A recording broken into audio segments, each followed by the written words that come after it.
Muy buenas tardes, amigos. ¿Qué tal? Soy Manuel Rojas, presidente de la Liga Iberoamericana de Astronomía, la Aliada. Y hoy, domingo 12 de noviembre, tenemos el gusto de volver a tener al profesor Rafael Girola, quien nos va a dar la segunda parte de la interesante charla denominada Indicadores de distancia y la medida de H sub cero, la segunda parte. El profesor Rafael Girola se encuentra en Buenos Aires, Argentina, y es profesor por la Universidad Nacional 3 de Febrero, vicepresidente de ENVIAS, docente en el Planetario Galileo Galilei y en el Instituto Superior número 34, profesor Médici. Y también es coordinador de la sección astrofísica de la Aliada. Agradecemos como todas las semanas a nuestro amigo Juan Carlos Flores de la página Rastros de Guerra por prestarnos su plataforma Zoom. Adelante, Rafael, buenas tardes. Hola, ¿qué tal? Buenas tardes, Manuel, ¿qué tal? Hola, ¿cómo están todos? Bueno, nuevamente un gusto en estar en este ciclo de charlas de la Aliada y presentar la segunda parte sobre la constante de Hubble. En principio, como había puesto en la presentación para difundir la charla, la determinación en lo que se refiere a la cosmología, estableciendo en principio un indicador de la edad del universo y a la vez también a qué distancia las distantes galaxias cercanas. En principio, una forma clásica, o más bien tradicional, de poder medir la tasa de expansión del universo h sub cero es a través de lo que se denomina la escala de distancias. Pero también existen otros métodos para poder medir dicha tasa de expansión. Eh, Así que bueno, entonces vamos a hablar al respecto sobre los métodos que se utilizan para medir H sub cero, como se denota esa constante de Hubble. Eh, pero antes vamos a hacer un breve repaso de lo que habíamos charlado en la primera parte sobre la tensión de Hubble. Así que bueno, entonces abordaremos algunos de los métodos que se emplean para poder medir H sub cero. Díganme si las imágenes se corren bien, ya que hoy estamos en un día de debate acá en la Argentina por el tema presidencial. La cosmología también tuvo sus grandes debates y podemos decir que el primer debate podemos poner desde lo histórico, el debate entre la Iglesia y, bueno, Galileo Galilei acerca de si la Tierra gira o no en torno al Sol. Eh, bueno, en principio, digamos, la crisis o el conflicto con respecto a la Iglesia no era tanto con respecto al tema de la lectura de las Sagradas Escrituras, a pesar de que Galileo justamente eh, eh, ponía en énfasis de que había que hacer un estudio bien exhausto desde la mirada científica con respecto a las Sagradas Escrituras, sino que en principio lo que le resaltaba, lo que no le resultaba fácil era aceptar una cosmovisión que chocaba con lo que había asumido como verdadera, que era justamente el modelo aristotélico, o sea, en el cual la Tierra se encontraba en el centro del universo y los cielos lo rodeaban en perfecto orden. Si la Tierra no era sino un planeta que gira alrededor del Sol, la imagen de la humanidad como el centro, también físico, de la creación divina, se venía, por lo tanto, abajo, ¿no? O sea, esto lo pongo como puntapié de ver que en la cosmología tuvo en su historia distintos debates y podemos entonces mencionar a este como por lo menos el primer gran debate que tuvo la cosmología. Eh, Justamente la charla anterior habíamos comentado, y como preámbulo del segundo gran debate de la cosmología, es, digamos, cuando comienzan a observarse gran cantidad de nebulosas espirales, Y Besto Slipher va a observar en el año 1912, y como resultado de 12 galaxias, el resultado de que 11 galaxias se alejan y una en particular se acerca respecto a nosotros, que es la nebulosa espiral de Andrómeda. Y además él mide que la velocidad de las mismas es 30 veces superior a la velocidad de las estrellas. Entonces, de alguna manera ya infería que esas nebulosas espirales se encontraban más allá de la Vía Láctea. Esto fue presentado en la Sociedad Americana de Astronomía, en el cual se estima que en esa conferencia estuvo Edwin Hubble, en el cual escuchó los resultados de las mediciones efectuadas por Besto Slipher del análisis espectral de, entre comillas, las nebulosas espirales, como se mencionaban en aquella época. Esto igualmente pueden verlo en el video de la primera charla, en el cual está explícito el comentario sobre este tema también muy interesante en la historia de la astronomía. Así que pudo determinar la distancia de la nebulosa de Andrómeda, o sea que fue la primera medición en la cual se pudo de alguna manera efectuar a qué distancia se podía encontrar. Pero todavía, digamos, no había un consenso o, digamos, un aval para poder decir, para poder resolver justamente la confrontación de si la Vía Láctea era una galaxia con una extensión en el cual contenía esas nebulosas espirales, o bien esas nebulosas espirales podíamos considerar de que eran también galaxias, entre comillas, independientemente a la nuestra, a la Vía Láctea. Así que entonces podemos decir que el siguiente gran debate en la historia de la cosmología ocurrió en el año 1930 entre dos grandes astrónomos llamados Harold Shapley y Ebert Dust Curtis. Esto ocurrió por lo menos hace ya más de 100 años. Acá tenemos una imagen del astrónomo Harold Shapley. Y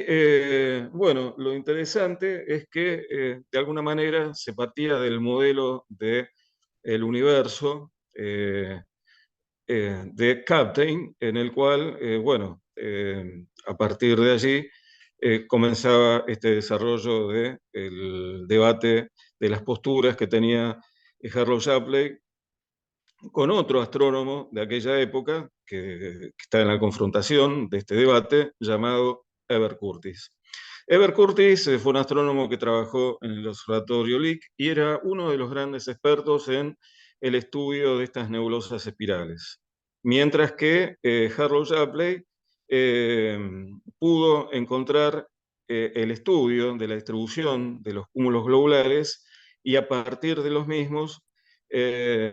poder inferir dónde se encuentra el centro de la Vía Láctea, ¿no? Como se llama nuestra galaxia, que no está centrado en el sistema solar, o sea que este gran debate de alguna manera tiene, digamos, rasgos parecidos al primer gran debate cuando hablábamos de la Iglesia y de la Inquisición a Galileo por la postura con respecto a las sagradas escrituras y en particular al modelo aristotélico en el cual la Tierra era el centro del universo. Y en este caso el sistema solar no es el centro de la galaxia, sino que a través de la distribución de los cúmulos globulares y las masas que tienen, entonces no podían estar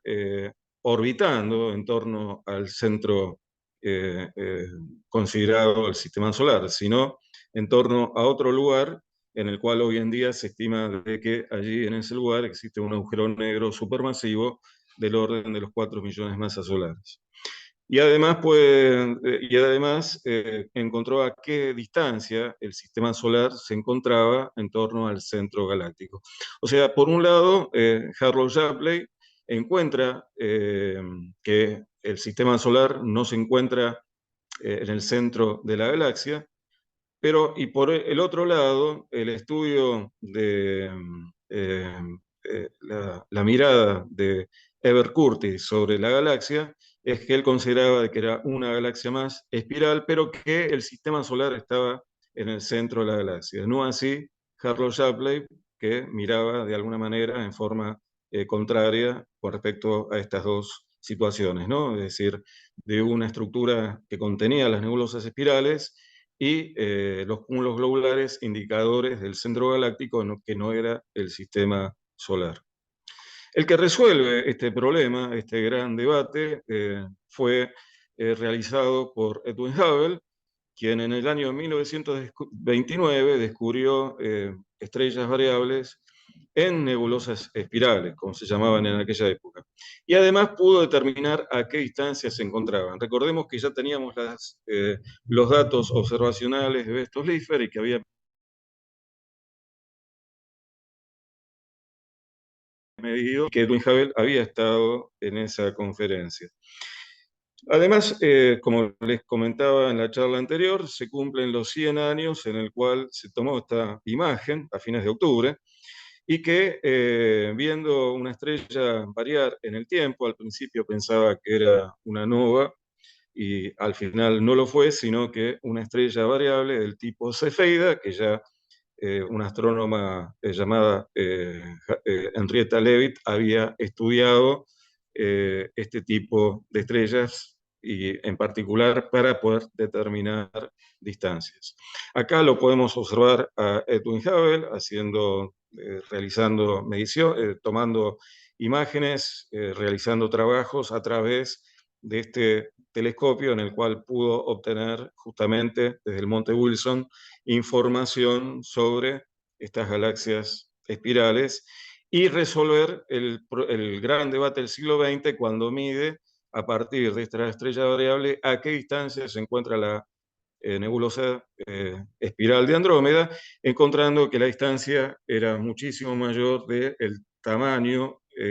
estimado de la Vía Láctea y por lo tanto se puede decir que ahí nace la astronomía extragaláctica a partir de esta medición efectuada por Edwin Hubble.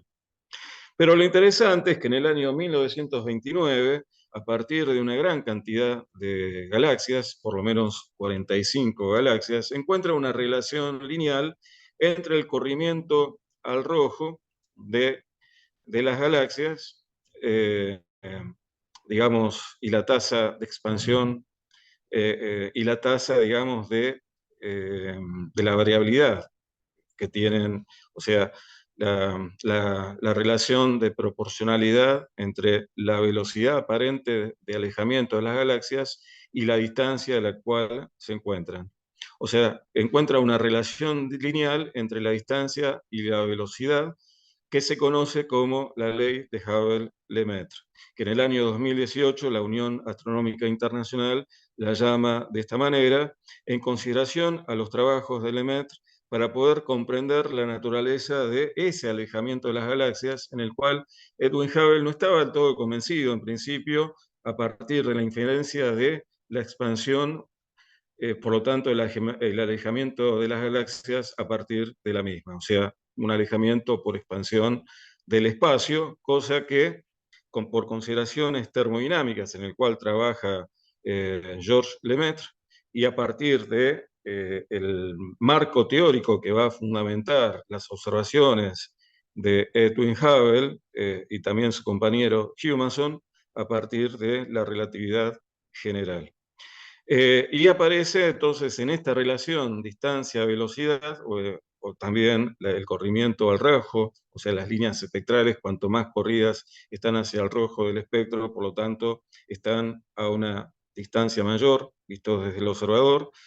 Entonces, esa tasa de expansión es justamente lo que se denomina la constante y que representa cuán rápido está expandiéndose el universo, que es un dato, por supuesto, de suma importancia en la cosmología. Acá tenemos entonces la relación de la distancia con respecto a la velocidad y las relaciones lineales hasta un determinado corrimiento al rojo, en el cual ahí comienzan a haber desviaciones con respecto a esta linealidad. Y acá podemos ver cómo se aclara el tema de las líneas espectrales a partir de un elemento, cómo están corridas hacia el rojo a medida que el objeto emisor con respecto al observador se está alejando. Pero recordemos que el análisis espectral, para poder comprender el alejamiento de las galaxias, no es un efecto Doppler, sino que justamente dado por Lemaitre, es una expansión de la métrica y por lo tanto tenemos esas líneas espectrales están indicando justamente la expansión de la métrica. Y además, al principio, en la medición de la tasa de expansión del universo de Edwin Hubble, el H sub 0, había bastante ruido también en cuanto a las velocidades peculiares, o sea, también hay que tener en consideración la velocidad cinemática de una galaxia y la velocidad en relación a la expansión propia de la métrica del espacio, ¿no? Entonces, como habíamos comentado en la charla anterior, la interpretación de la expansión del espacio es que a gran escala, eh, bajo dos principios fundamentales en el cual se apoya la ley de Hubble, y es que el universo a gran escala es homogéneo, o sea que tiene las mismas características en cuanto a la densidad, por ejemplo, e isotrópico, en el cual ninguna línea es privilegiada en su dirección respecto de la otra. Entonces, para A como para B, en estas dos gráficas que se ven en forma de columna, son equivalentes. A dice que todas las galaxias se alejan y que los vectores de alejamiento se van a ir incrementando en forma proporcional a medida que nos vamos alejando de A. Y lo mismo puede decir B, o sea, lo que A ve de B que se aleja con esta flechita, B de A lo ve en forma simétrica, o sea que A se está alejando de B en forma simétrica. Y también desde B ve que todas las galaxias se alejan en forma proporcional respecto a la distancia. Acá tenemos una mirada aparentemente centrista, pero sería para cada observador, lo que ve A y lo que ve B. Así que entonces se hicieron las primeras mediciones de la tasa de expansión del universo, el H sub 0, y el primero que estimó ese valor es a partir de este grupo de galaxias, digamos, la relación lineal que encontró de las 45 galaxias de población que analizó, en un orden de los 530 kilómetros por segundo por megaparsec. Eh, por supuesto, vemos que hay unidades de velocidad y por megaparsec, ¿no? Es decir, 530 kilómetros por segundo por cada megaparsec. Entonces, lo que la ley de Hubble estipula es que, bueno, en principio, como habíamos dicho, cuanto más lejos se encuentra un objeto, se va a estar alejando a mayor velocidad aparente. Recordemos que es una velocidad aparente no propiamente cinemática, sino que tiene que ver con la expansión del espacio, la métrica.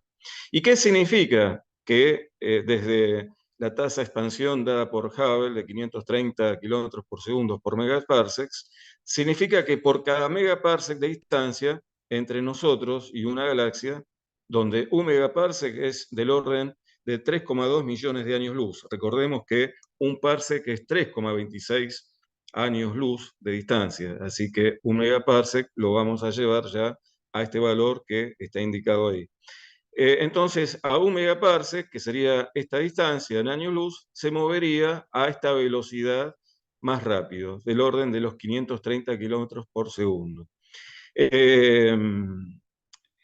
Este valor al principio fue muy alto. En principio se estima que fue dado por errores de instrumental, de calibración, y también por el tipo de estrellas variables en el cual se hicieron las primeras mediciones. Eh, o sea, las estrellas variables que él usó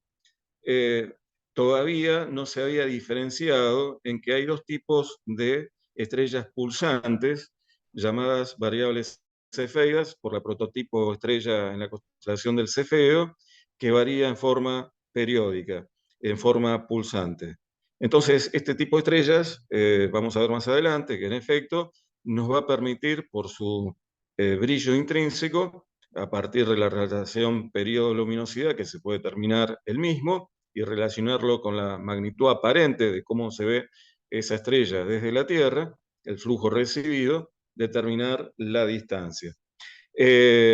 Así que entonces, en principio, se ve que hay dos tipos de variables efluidas,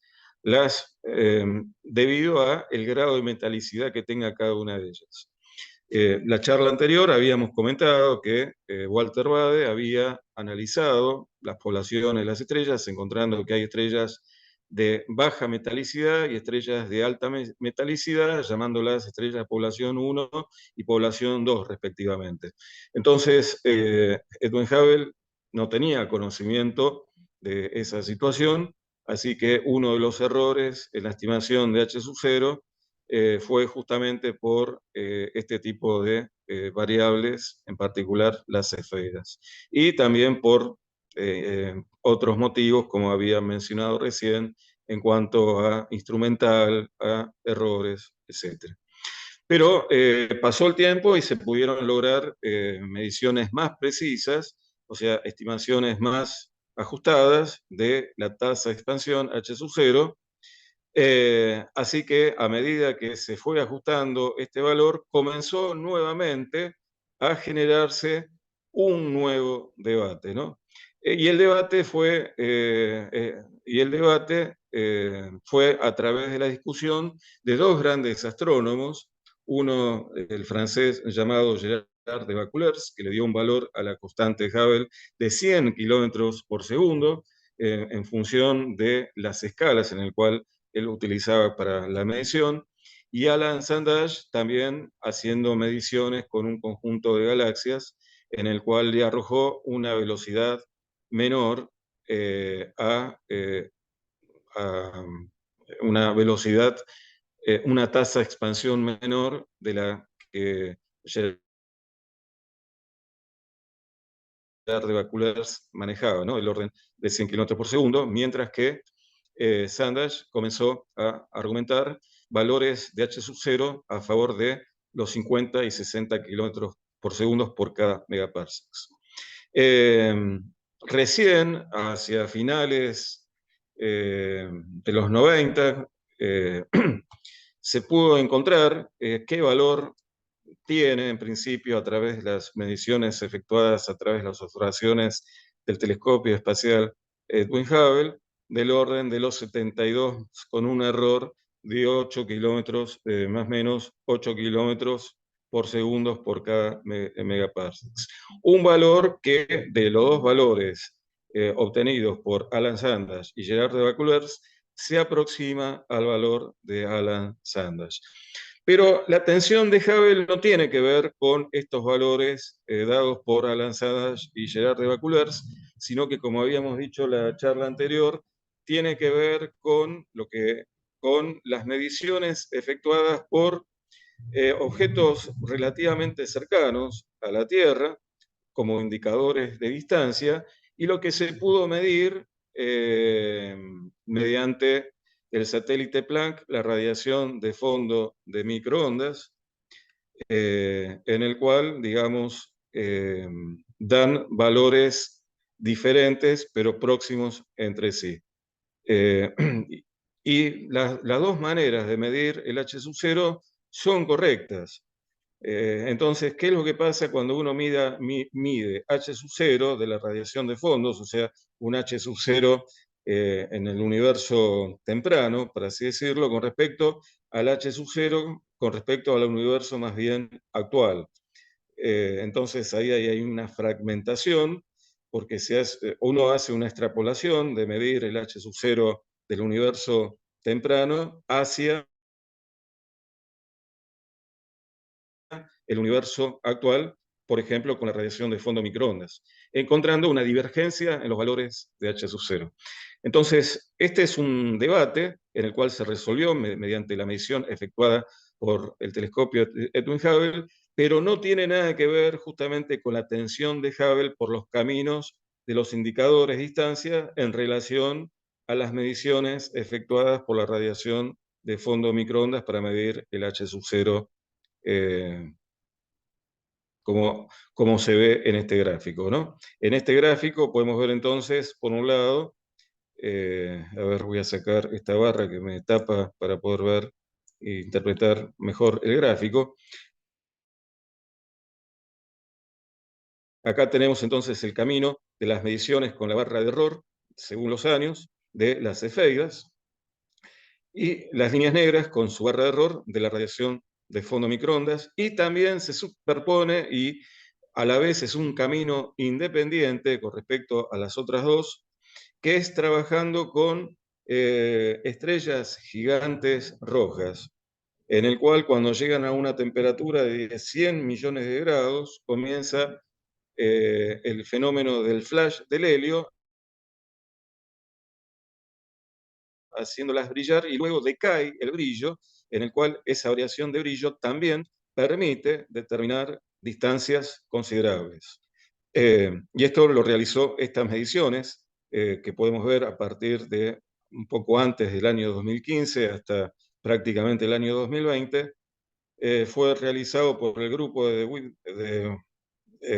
una astrónoma eh, en realidad de una cosmóloga que había estudiado previamente con las cefeidas, pero que había encontrado errores inciertos en la medición para poder encontrar la tasa de expansión. Se llama Wendy Friedman, la astrónoma que utilizó las gigantes rojas para la medición de la tasa de expansión del universo. Por supuesto, con una cota de error significativa para poder encontrar el valor de H sub 0. Entonces vemos que hay una diferencia de algunos sigmas entre las cefeidas y la radiación de fondo de microondas, que es lo que genera justamente, a pesar de valores próximos, esta divergencia, el problema de la tensión de Hubble. No pueden haber dos valores diferentes en la tasa de expansión de la magnitud en el cual se habla del orden de los 67 kilómetros por segundo por cada megaparsec,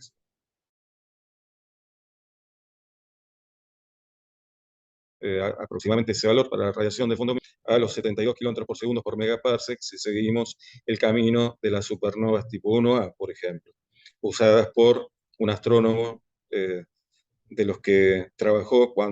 de un astrónomo llamado Alan Sandage. También fue muy importante el tema de la polarización de la luz en la radiación de fondo microondas, utilizando tres telescopios, por un lado el satélite Planck, el ACT, que son las siglas del Telescopio Cosmológico de Atacama, por sus siglas en inglés, y el telescopio del Polo Sur también en inglés. Y sabemos que las ondas electromagnéticas oscilan en cualquier plano, pero podemos hacer preferenciar que estén contenidas en un mismo plano y que tengan una misma dirección. Por ejemplo, es cuando nosotros vemos la pantalla de una computadora y giramos la cabeza con unos anteojos oscuros y vamos a ver una zona que no vamos a poder ver de la pantalla. Entonces, la polarización también va a jugar un papel muy importante en la medición de la tasa de expansión y usando datos de polarización con estos telescopios se pudieron hacer estas mediciones de la tasa de expansión. Por un lado, con Planck dando este valor, y fíjense que son valores relativamente próximos entre sí, ¿no? 70 a 73 kilómetros por segundo utilizando datos de polarización.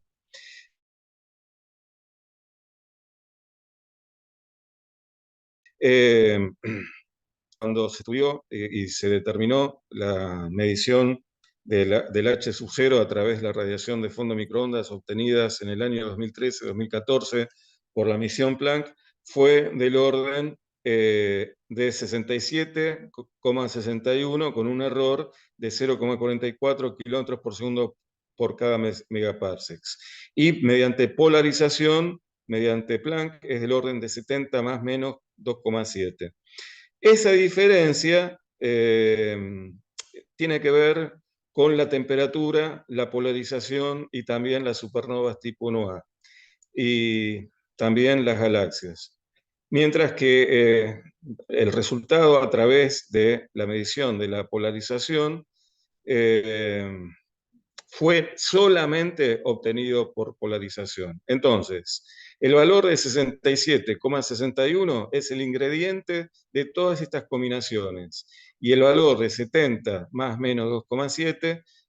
que es un poco más alto de lo obtenido en el año 2014, es porque solamente se obtuvo a través del plano de la polarización de la luz en una determinada dirección. Bueno, ¿por qué medir distancias? En principio, medir distancias, habíamos dicho que tiene que ver, bueno, tenemos la dimensión física de los objetos, no se puede determinar si no se conocen sus distancias. Por un lado, entonces tenemos lo que se denomina la constante Hubble, que es la expansión del universo, y entonces a través de indicadores de distancias, llamada las escaleras de distancias en astronomía, determinar la constante de Hubble, h sub 0. O sea, dijimos en principio que hay dos caminos que divergen en el valor de h sub 0. El valor de h sub 0 a través de los indicadores de distancia a partir de objetos relativamente próximos a la Tierra, y el valor de h sub 0 a través del camino de la radiación de fondo microondas obtenidas mediante polarización y mediante la combinación de polarización, supernovas tipo NOA, temperatura, a través de la misión Planck. Entonces, bueno, ¿cuáles son esos indicadores de distancia que nos permiten obtener el valor de h sub 0? En principio, también hay que recordar que la, la, la velocidad aparente en el cual nosotros vamos a medir de la galaxia a partir de las líneas espectrales, en el cual utilizó Edwin Hubble, como también Carlos Shapley, es que al término de la métrica, recordemos que también está el ruido del término correspondiente a la velocidad cinemática, llamada la velocidad peculiar de la galaxia. Por otro lado, entonces, tenemos, dijimos, por un lado, el camino de los indicadores de distancias para medir h sub 0, y por el otro lado, la extrapolación que se hace a través de la radiación de fondo en microondas, que nos permite entonces, a partir de ese plasma muy caliente, de las ondas que viajan en ese plasma, a partir de regiones de mayor materia y de regiones de menor materia, por lo tanto una diferencia de temperatura en esa radiación de fondo de microondas, poder medir el h sub 0 y extrapolarlo al universo local, por así decirlo, ¿no? Entonces, tenemos los indicadores que nos permiten encontrar el h sub 0 a través de la llave para poder, digamos, la entrada de la medición serían las variables cefeidas o las RR que también son estrellas pulsantes de menor masa que las cefeidas, que también se encuentran este tipo de estrellas en cúmulos globulares, por ejemplo. Y que teniendo la confianza, digamos, de la medición de las cefeidas como indicadores primarios, para no generar error y hacer una propagación de errores en la medición de distancias y la calibración y por lo tanto la medición de h sub 0, las cefeidas nos permiten, a partir de los indicadores primarios, obtener los indicadores secundarios, como por ejemplo la luminosidad de una galaxia espiral con respecto a la velocidad de rotación de las estrellas en el disco, llamada la relación de Tully-Fisher, o la relación de las velocidades peculiares aleatorias de una galaxia espiral con la velocidad, que es la relación de Faber-Jackson, o por ejemplo la distribución de cúmulos globulares, nebulosas planetarias, y otros más, para, por ejemplo, también muy importante, porque son altamente luminosas, las supernovas tipo 1A para poder calibrar y poder medir h sub 0. O sea que este sería el camino para medir h sub 0, que difiere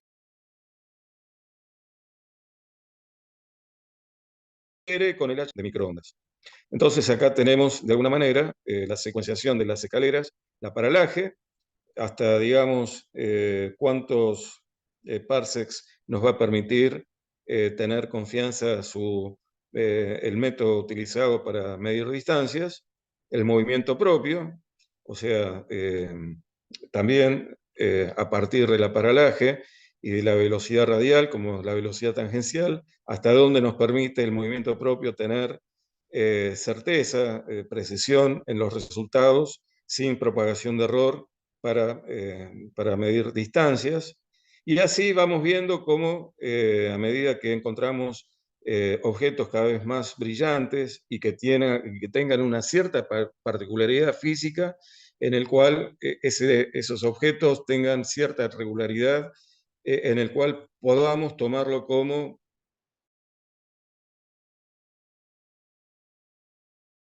un patrón en la medición de distancias estelares, como por ejemplo las cefeidas, en el cual se va a apoyar la relación luminosidad-velocidad en las galaxias espirales, la relación de Tully-Fisher, por ejemplo los cuásares, que nos permiten medir distancias del orden de 13.000 millones de años para llegar justamente al flujo de Hubble en relación al desplazamiento al rojo, ¿no? Es decir, la escalera de distancias y en el cual llegamos al flujo de Hubble vinculado al desplazamiento al rojo cosmológico. Así que entonces tenemos lo que se denomina escalera de distancias, y acá tenemos entonces la secuencia de los rangos de distancias que nos permiten cada método, en este caso, de los indicadores de distancia, ¿no? Las supernovas nos permiten medir distancias del orden de 1000 megaparsecs, Tully-Fisher un poco menos, eh, de este orden de megaparsecs. Y acá a la derecha tenemos una comparación de una escalera con respecto a los parsecs que por cada método podemos llegar, ¿no? Por ejemplo, a la esfera de Hubble, eh, que es del orden de los 3000 megaparsecs, tanto por un lado las supernovas tipo 1A como los cuásares, con sus respectivos valores del H sub 0, nos permiten entonces medir la esfera de Hubble, y así vamos en forma decreciente con respecto a los métodos hasta llegar a Próxima Centauri mediante el método de la paralaje trigonométrica, ¿no? Si hacemos al revés, entonces a partir de la paralaje hay que evitar la propagación de error para que no se genere un error cada vez más grosero en la determinación de distancias y por lo tanto en la medición de la constante de Hubble. Así que entonces, en principio, podemos decir que desde los trabajos de Hubble, o sea, por allá en el año 1929, a través de los mismos se sabe que el universo está en expansión. Edwin Hubble infiere la expansión del universo, pero hay que esperar un tiempo más hasta que la relatividad general le va a dar el marco físico a poder explicar las observaciones efectuadas por el alejamiento de las galaxias. Eh, y bueno, eh, esta expansión de alguna manera está vinculada justamente con las condiciones dadas por la... Interesante es lo que ocurre en el año 1998, porque va a haber un punto de inflexión, porque, digamos, los modelos cosmológicos podían predecir que el universo se estuviese desacelerando, y mediante la observación de las supernovas tipo 1A, pudieron encontrar, observando supernovas tipo 1A lejanas respecto de las cercanas en relación al corrimiento al rojo, que el universo no estaba desacelerándose, sino que a partir del año 1998, los trabajos de Saul Perlmutter y de Adam Riess, analizando la curva de luz de las supernovas tipo 1A, encuentran que el universo no está desacelerándose, sino que se está acelerando. Entonces,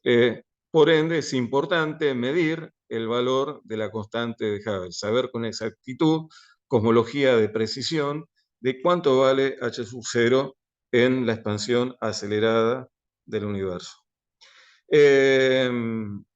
Así que bueno, se utilizaron para poder medir justamente bien el h sub 0, se necesita una inversión de tiempo observacional con telescopios usando justamente candelas estelares. ¿Qué candelas se utilizan? En general, los más usados son, como dijimos hace un rato, las cefeidas, y las supernovas tipo 1A. Con las cefeidas se pueden detectar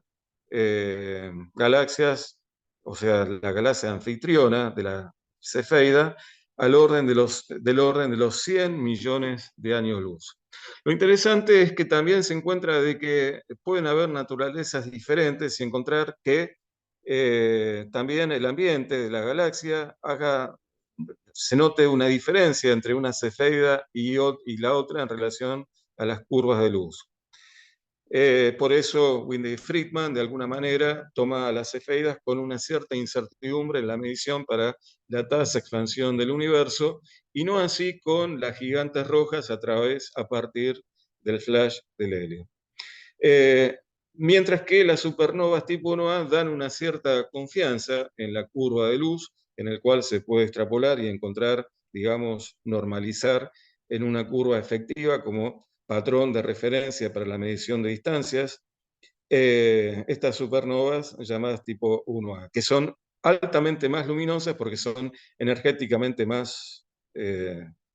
eh, teniendo un escenario energético mucho mayor que en el escenario de las cefeidas. Así que en este tipo de supernovas tipo 1A se caracterizan porque cuando uno hace un análisis espectral no contiene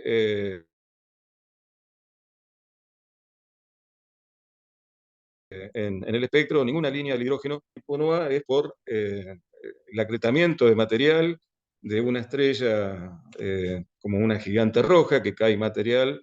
que por conservación del momento angular genera un disco de acreción cayendo en forma espiralada, acumulándose el material hasta llegar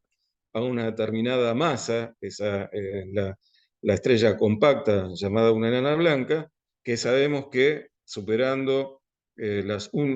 valor de 1,44 veces la masa solar, llamado límite de Chandrasekhar, explota en forma termonuclear. No es una supernova de las estrellas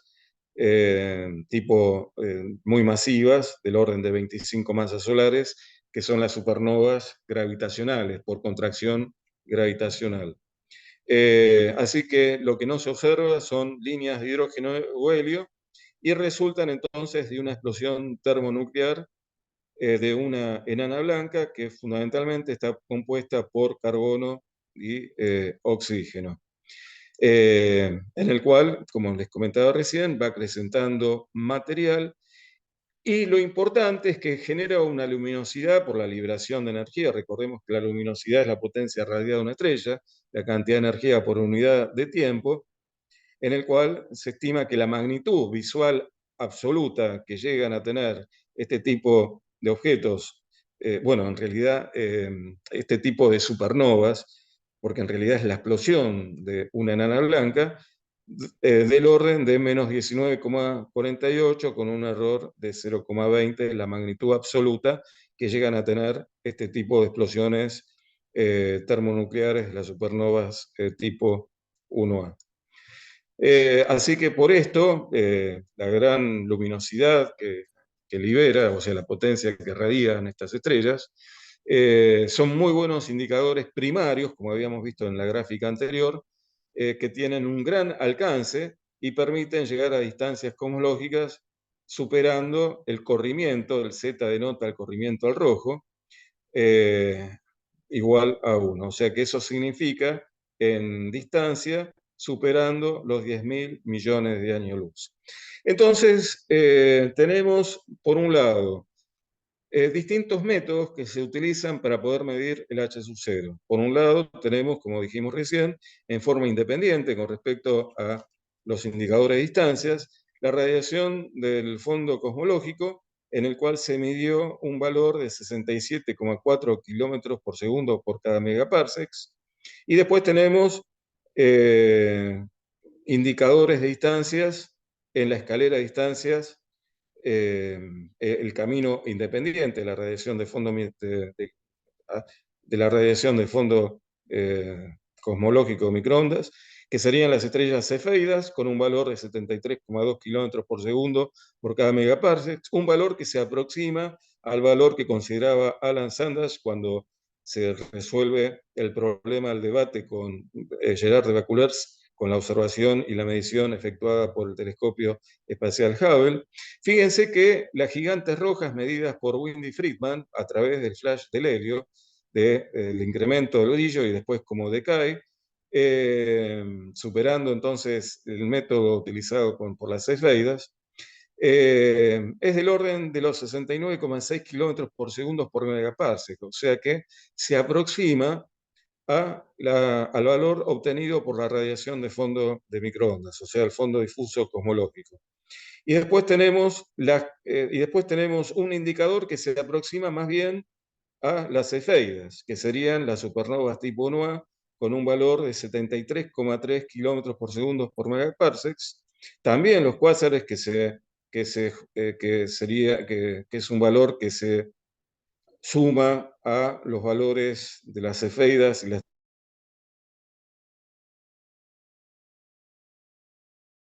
las supernovas tipo 1A, ya que da un valor X, y las ondas gravitacionales, o sea que hay tres indicadores, en realidad, tres métodos independientes de alguna manera, ya que en el año 2017 se detectaron por primera vez la predicción que se había, las predicciones que se habían encontrado mediante la relatividad general por allá a principios del siglo XX, luego el año 1916-1917, con la generación de ondas gravitacionales a partir de la fusión de agujeros negros, también al valor próximo a la radiación de fondo microondas o las gigantes rojas, del orden de los 69 kilómetros por segundo por cada megaparsecs. Por supuesto, como hay pocas fuentes medidas, pero que la barra de error es significativo, pero no hay superposición de errores, así que en principio hay una cierta confianza, pero se precisa un incremento a pesar, y lo interesante es que se han detectado y se están detectando una gran cantidad de fusiones de objetos muy masivos como estrellas, neutrones o agujeros negros, en el cual pueden incrementar la confianza de la medición de H sub 0 a partir de las ondas gravitacionales. Así que acá entonces tenemos estos métodos y vamos a hacer algún comentario general sobre los mismos. Bueno, en principio, el fondo difuso cosmológico, el H sub 0 medido, del orden de 67,4 kilómetros por segundo por cada megaparsecs, que es muy parecido al obtenido por la misión anterior, a la misión Planck en el año 2013-2014, por WMAP 9, pero con una diferencia de 2,5 sigma del medido por el telescopio espacial Hubble, el proyecto K del Hubble Space Telescope K Project, ¿no? Y del análisis de supernovas que daba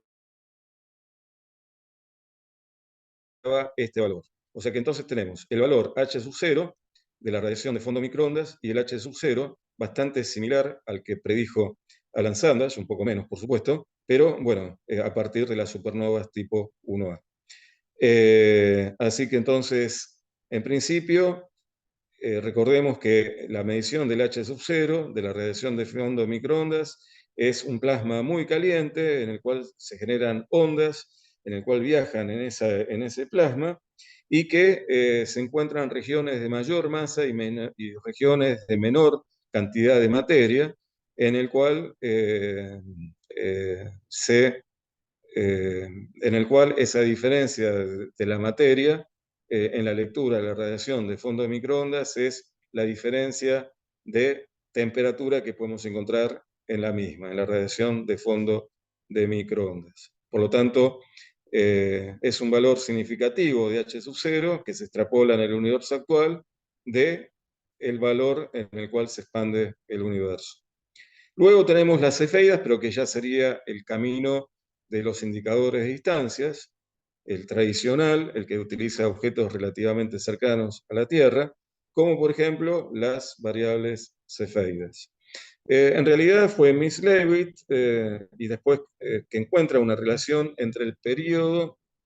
de la luminosidad. Cuanto mayor sea el periodo, mayor va a ser la luminosidad de la cefeida. Y lo interesante de esta relación es que uno puede encontrar el brillo intrínseco de la cefeida y al tener el brillo intrínseco o la magnitud absoluta lo puede relacionar con la magnitud aparente y luego la ecuación que me relaciona las magnitudes con la distancia, poder obtener la distancia de la cefeida. Entonces también poder encontrar el huésped, la galaxia huésped en el cual se encuentra la cefeida. Y a la vez encontrar que hay diferencia en las curvas, en principio, cuando uno analiza cefeidas de distintas galaxias. O sea que hay de alguna manera una cierta incertidumbre que, como dije hace un rato, hizo una buena lectura Windy Friedman y luego utiliza como complemento eh, el flash del helio de las gigantes rojas. En particular, trabajando con grupos de estrellas en la gran nube de Magallanes. No vamos a comentar el mecanismo, pero es una estrella variable, es una variable pulsante en el cual, de acuerdo a cómo esté el helio, si está parcialmente ionizado o no, la liberación o el bloqueo de la radiación para que salga hacia el exterior, encontrando el H sub 0 con las variables cefeidas, el valor de 73,2 kilómetros por segundo por cada megaparsec. Acá tenemos la relación periodo-luminosidad y como habíamos dicho al principio, hay dos tipos de variables cefeidas que tienen que ver con el grado de metalicidad que tenga cada una de ellas, cosa que Edwin Hubble no es que cometió el error, sino que no tenía el conocimiento, cosa que a posteriori se encuentra de que hay dos tipos de cefeidas, por eso, en principio, cuando analiza las 45 galaxias en la relación lineal y por digamos, errores y otro tipo de situaciones, encuentra el valor de 500 kilómetros por segundo por cada megaparsec. ¿Dónde se encuentran las cefeidas? En el diagrama HR, el diagrama de Jepson-Russell, que relaciona magnitud absoluta con temperatura o clase espectral, y la luminosidad, o sea, es un diagrama de doble entrada, y las cefeidas se encuentran recuadradas en esta región del diagrama HR, ¿no? O sea, que pueden ser estrellas que varían entre F y G, por ejemplo, y estrellas que varían su luminosidad entre estos valores que aparecen aquí. Cuanto más negativo, la luminosidad cada vez mayor, ¿no? O sea que pueden variar entre 100 y 10.000 con respecto a la luminosidad del Sol, ¿no? Ahí entonces encontramos la región de las variables cefeidas. Como dijimos al principio de la charla, Edwin Hubble, estudiando una estrella que al principio pensaba que era una nova recurrente, que no llega a ser una supernova, sino que se deposita material en torno a una enana blanca, que puede ser también de carbono y de oxígeno, pero generándose reacciones termonucleares explosivas en el lugar donde se está generando el incremento de la caída del material del disco de acreción superando una cierta masa, generándose esa reacción explosiva. Pero vio que, digamos, el tipo de variación que tenía esta estrella correspondía más al perfil de una estrella variable cefeida. Y bueno, acá tenemos varias cefeidas, el análisis de una cefeida observada en la galaxia de Andrómeda, como también las cefeidas que hay en la Vía Láctea, ¿no? Recordemos que las cefeidas locales uno calibra las distancias, como por ejemplo cúmulos estelares abiertos, o inclusive en galaxias cercanas, como por ejemplo las cefeidas detectadas en la pequeña nube de Magallanes, que van a servir como calibración en la medición de distancias cuando ya uno perfila una distancia cada vez mayor a partir de cefeidas u otro tipo de indicador de distancias, cuando ya un indicador empieza a sobrepasar el límite de error y por lo tanto evitar la propagación del error en el otro método. Eh, Bueno, y acá tenemos lo que comentaba recién, la curva, digamos, correspondiente a, o sea, las curvas correspondientes a la, la densidad, la densidad de la, la región de densidad de probabilidad de la radiación de fondo de microondas correspondiente a estos valores, en el cual el pico corresponde al valor que comentábamos recién, el valor tabulado de el H sub 0 en la radiación de fondo de microondas, y el valor tabulado en esta campana correspondiente a los indicadores de distancias, en particular con las cefeidas, dando el máximo. En el caso de las gigantes rojas, el valor tabulado en la distribución de probabilidad da aproximadamente un poco menos, tendiendo a un valor similar, cercano a la radiación de fondo de microondas. El tema es que todavía hay bastante propagación de error, con barras de error significativo, y por lo tanto hay que seguir midiendo, calibrando mejor las gigantes rojas para ver, digamos, la convergencia de la radiación, al valor de la radiación de fondo de microondas. O sea, la calibración de la rama de las gigantes rojas, eh, las siglas por Tip of the Red Gigant Branch, o sea, en el diagrama HR serían las gigantes rojas que están justamente en la rama de las gigantes rojas, en el diagrama HR, y también aplicada a supernovas tipo 1A, que hay una compatibilidad aproximadamente de un sigma. Recordemos que el CMB, digamos, la medición del H sub 0 a partir de la radiación de fondo de microondas, es a partir del modelo cosmológico con la constante cosmológica, o sea que considera la energía oscura en principio, la materia oscura, el cold dark matter, con un valor de 67 más o menos 0,5 kilómetros por segundo por cada megaparsecs. Acá tenemos el estudio realizado con las gigantes rojas en la gran nube de Magallanes, y entonces tenemos estos tres valores. Por un lado tenemos las cefeidas, a partir de la radiación de fondo de microondas, y por el otro lado las gigantes rojas, ¿no? Esperen que me fui para adelante. Me molesta un poco la barrita. Y bueno, el tema es, y bueno, habíamos dicho también, y la importancia, como por ejemplo, Adam Riess sigue estudiando y analizando mediciones de supernovas tipo NOAA, y van convergiendo sus resultados a un valor próximo a 72 kilómetros por segundo por cada megaparsecs. Acá tenemos el valor medido por las supernovas tipo 1A, del orden de 73,3 kilómetros por segundo por megaparsecs, a través del análisis de las curvas de luz, en el cual se puede determinar la distancia mediante la luminosidad que generan este tipo de eventos que habíamos ya comentado, a partir de la explosión de una enana blanca de carbono y oxígeno, liberando gran cantidad de energía, y por lo tanto se puede medir la tasa de expansión a partir de la distancia en el cual se encuentre la supernova tipo 1A, y por lo tanto también la galaxia huésped en el cual se encuentra esa galaxia. Entonces, como habíamos dicho al principio, uno a través del H sub 0 puede medir, por un lado, como parámetro fundamental del tiempo de vida del universo, y también las distancias de las galaxias cercanas a la nuestra, ¿no? A partir de las curvas obtenidas, y además con distintos redshifts en el cual uno pueda medir las curvas de luz,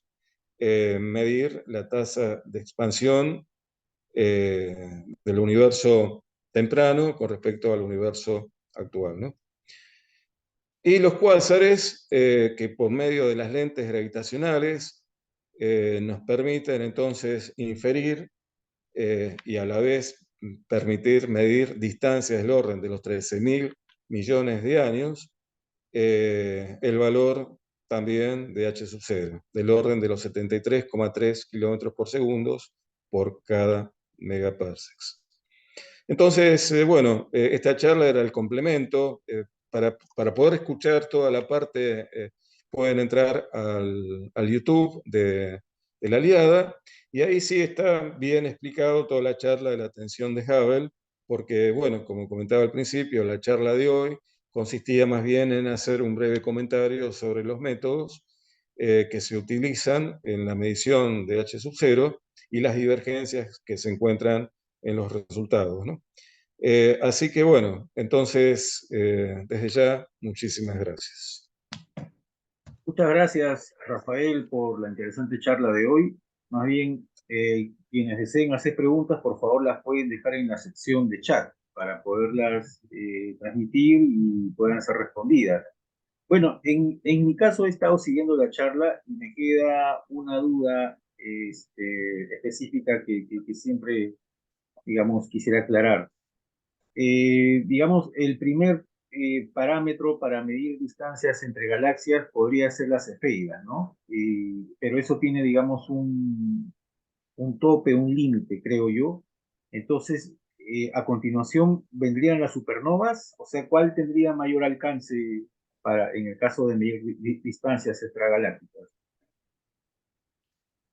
Las supernovas tipo Noan tienen un alcance significativo, pero bueno, las galaxias las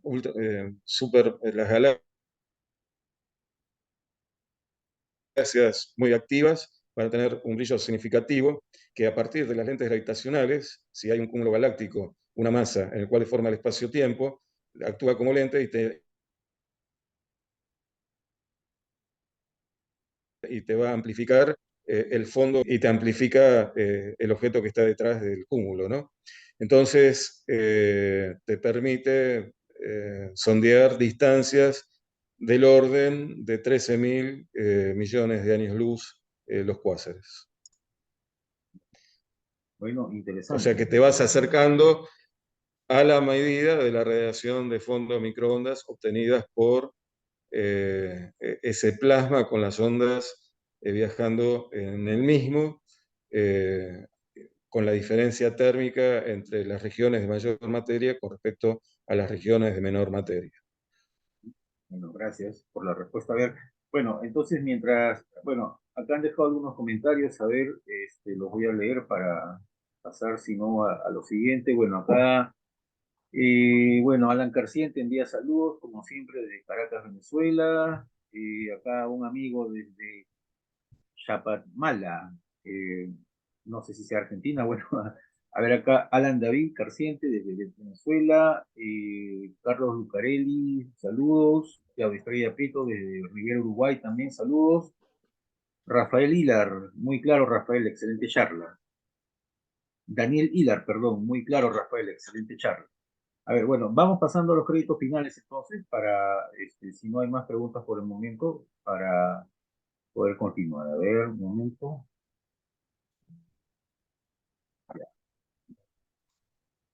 Bien. Ujú.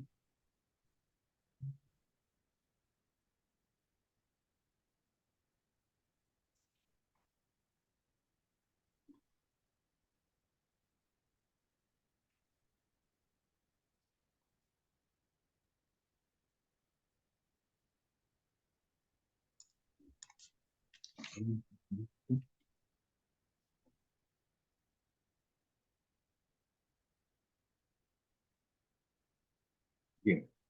bueno, vamos a los créditos finales. Como todas las semanas, agradecemos a nuestro amigo Juan Carlos Flores de la página Rastros de Guerra por prestarnos gentilmente su plataforma Zoom, que ha hecho posible este ciclo de charlas. Y como ya es costumbre aquí en la Aliada, o tradición, otorgamos este diploma virtual al expositor de hoy, el profesor Rafael Quirola, por su charla Indicadores de Distancia y la medida de h sub 0, segunda parte. Rafael, por favor, unas palabras para poder cerrar la charla de hoy. No, bueno, gracias por el espacio, y bueno, como la última charla no pudimos terminar por el evento que ocurrió en la misma, pero que quedó bien grabada, que sugiero que la vean para que puedan ver el hilo conductor con esta segunda parte de la charla. Eh, y bueno, y ahora hay que esperar, ya en principio hay resultados favorables para un cierto tipo de medición del H sub 0 a partir de las observaciones realizadas por el telescopio espacial James Webb, ¿no? Pero bueno, sin más, como hoy acá estamos en una noche de incertidumbres con el discurso, ¿cómo se llama? El balotaje es el domingo que viene. Hoy es justamente el debate presidencial. Estamos todos un poco atentos a ver qué pasa con esto, ¿no? ¿Cuál va a ser el resultado? Así que eh,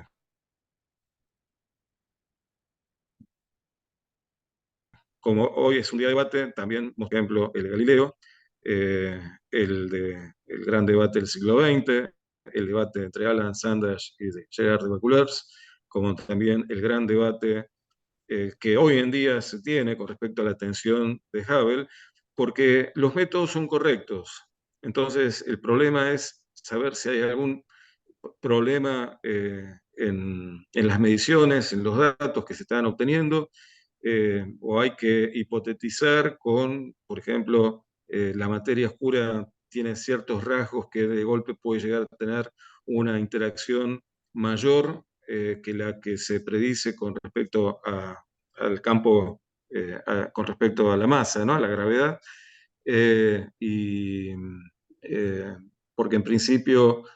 eh, hay más consenso por ese lado que pensar en alguna partícula exótica o ese tipo. Aunque Alan Sandage habla de una materia oscura exótica, ¿no? Pero bueno, está por verse y ojalá, bueno, el James Webb parece que podría estar resolviendo este dilema. Así que bueno, agradezco a todos y desde ya muchísimas gracias. Gracias, Rafael. Bueno, contigo siempre hay para una tercera, cuarta parte, quinta parte de tus charlas, así que seguramente te vamos a volver a tener próximamente. Bueno, muchísimas gracias, Manuel. Combinemos cuando sea un día en el cual sepamos que no hay problemas de Calendario. políticos acá en Argentina. Bueno, bien, bien. Gracias. Y para quienes deseen, Igualmente. para quienes deseen un certificado de asistencia a esta charla, pueden escribir al correo charlas.liada@gmail.com. Y esta charla llega siempre gracias al trabajo conjunto del profesor Jorge Colan y este servidor, Manuel Rojas. También, antes de retirarnos, vamos a ver acá, bueno, como ustedes saben, todas las charlas se suben una vez terminadas a nuestra página, a nuestro canal de YouTube, Eliada TV, y ahí están todas las charlas anteriores, incluyendo la primera parte de esta charla, y ustedes pueden revisarlas ahí para que se entretengan un rato viendo. También recomendarles que visiten el canal Rastros de Guerra de nuestro amigo oficiador Juan Carlos, que es un canal de historia militar peruana y sudamericana en general, ahí para que vean sus videos y le pongan un me gusta. Y finalmente, eh, también invitarlos a escribir, enviar sus artículos o sus fotos astronómicas a la revista Universo de la Aliada, en formato digital, que es gratuita y de libre descarga. Ya estamos en el número 68, así que bueno, sigue abierta la convocatoria para próximos números. La convocatoria es permanente, así que les recomendamos visitar la revista Universo 68, descargarla para que la puedan leer aquí y, y seguir haciéndonos llegar sus artículos. Bueno, vamos a ver acá los últimos mensajes que nos dejan.